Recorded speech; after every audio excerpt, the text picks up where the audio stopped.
Dans un café raffiné niché au cœur du quartier d'affaires, deux femmes se retrouvent pour savourer un moment de répit. Rachel, une femme noire à l'élégance saisissante, est assise, le regard pensif, flottant dans le vide.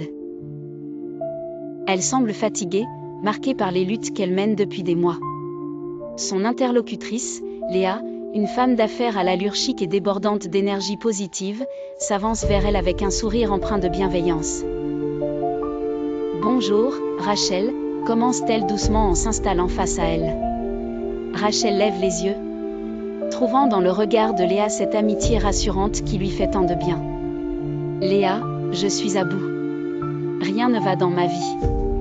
Mes affaires stagnent, et j'ai l'impression de tourner en rond. J'ai envie de tout laisser tomber. » Léa soupire doucement, un éclat de compréhension illuminant son regard.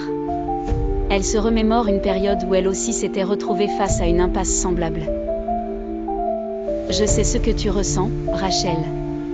Je suis passée par là. Les affaires, c'est un jeu de patience et de résilience. Mais tu sais ce qui m'a sauvée ? Ma foi inébranlable en Dieu. » Rachel arque un sourcil, un brin sceptique. « Et comment ta foi a-t-elle pu t'aider dans le monde des affaires ?» Léa sourit, comme si elle avait anticipé cette question. « Ma foi est le roc sur lequel je m'appuie. Elle m'apporte la force quand je suis à bout, le courage quand je veux abandonner, et l'espoir quand tout semble perdu. Elle m'a appris à persévérer et à regarder au-delà des obstacles immédiats. » Rachel reste silencieuse un instant, absorbant les paroles de Léa. Puis, comme pour sonder le terrain, elle demande. « Mais la foi seule peut-elle vraiment sauver une entreprise en difficulté ?» Léa éclate d'un rire franc. « La foi, Rachel, ce n'est pas une solution miracle. Elle doit être accompagnée d'actions concrètes. C'est une source d'énergie et de motivation. Elle t'aide à voir des solutions là où il n'y en avait apparemment aucune, à innover et à persévérer quand tout te pousse à abandonner. » Les yeux de Rachel commencent à briller d'un nouvel éclat, et elle se redresse légèrement sur son siège. « Léa, peux-tu me dire comment tu as surmonté tes défis ? Je veux dire, je suis prête à essayer quelque chose de nouveau. » Léa hocha la tête avec enthousiasme. « Bien sûr. La première décision que j'ai prise a été de me connecter véritablement à Dieu et de faire confiance à sa parole. Car la Bible nous dit dans Jérémie 1h12 que le Seigneur veille sur sa parole pour l'accomplir. Jérémie 1h12, et l'Éternel me dit, tu as bien vu, car je veille sur ma parole pour l'exécuter.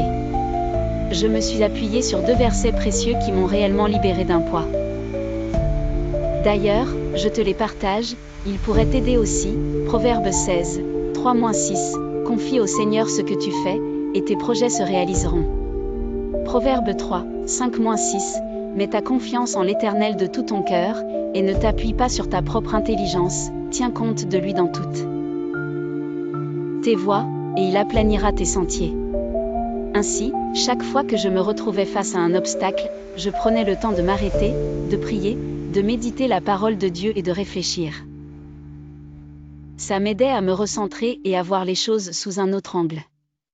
J'ai également appris à déléguer, à demander de l'aide et à accepter que je ne pouvais pas tout contrôler. Rachel inspira profondément, sentant un poids s'alléger sur ses épaules. Merci, Léa. Peut-être que je n'ai pas besoin d'abandonner, après tout. Une nouvelle approche, combinée à une bonne dose de foi, pourrait vraiment faire la différence. Léa lui adressa un sourire chaleureux. C'est une qualité de savoir demander de l'aide.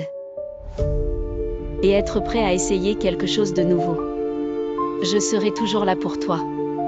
Ce moment partagé entre les deux femmes dégage une aura de renouveau et d'espoir, rappelant que, même dans les moments les plus sombres, le soutien et la foi peuvent tracer le chemin vers un avenir prometteur.